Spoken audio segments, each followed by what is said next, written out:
સુરત શહેરમાં ચૂંટણીનો માહોલ જામ્યો છે, પરંતુ શહેરના એક ખૂણે લોકશાહીના પર્વનો ઉગ્ર બહિષ્કાર થઈ રહ્યો છે.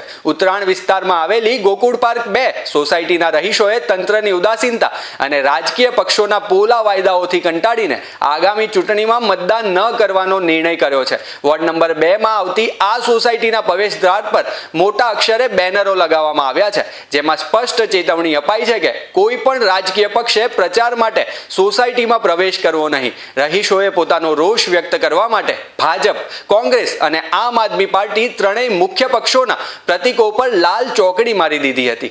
સોસાયટીના રહીશોની માંગણી માત્ર પાયાની જરૂરિયાત એવા રોડ માટે છે. છેલ્લા 3 વર્ષથી આંતરિક રસ્તાઓની અતિશય બિસ્માર હાલત છે.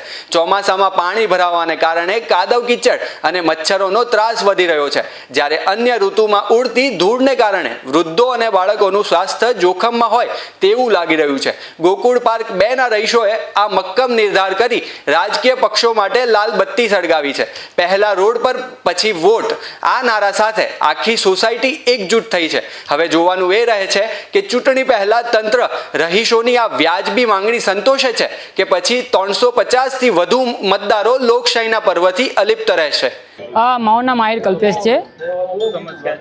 અમને સમસ્યા એ છે કે આરસીસી રોડ નથી બની રહ્યો અમારી સોસાયટીમાં, અને આઈસીના નાણાં બધાને જ બાકી છે. અમારી એક જ સોસાયટીનું કામ બાકી છે. ગોકુળ પાર્ક 2નું જ કામ બાકી છે. ઓમકાર રો હાઉસનું થઈ ગયું છે, ગ્રીન પાર્કનું થઈ ગયું છે, ગોકુળ પાર્ક 1નું પણ થઈ ગયું છે. એ લોકોના પણ આઈસીના નાણાં બાકી છે, તો પણ અમારો રોડ નથી બન્યો. આ વોર્ડ 2માં આવે છે, ઉત્તરાયણ ગોકુળ પાર્ક 2માં રહીએ છીએ. અમે વિરોધ એ બાબતે છે કે અમારી સોસાયટીમાં આરસીસીનો રોડ નથી. આજુબાજુની બધી સોસાયટીમાં છે, પણ અમારી સોસાયટીમાં નથી. એનો વિરોધ કરીએ છીએ. અમારી સોસાયટીમાં કારણ કઈ નથી, આઈસીસીના નાણાં નથી ભર્યા, પણ એ પ્રોબ્લેમ તો આજુબાજુ બધાને છે. બધા કોઈએ નથી ભર્યા, તો બધાને રોડ થઈ ગયા છે, તો અમારો કેમ નથી થતો? અમારી માંગણી કઈ નથી, બસ ચોમાસા પહેલા અમારી સોસાયટીમાં આરસીસીનો રોડ થઈ જાય એ જ છે.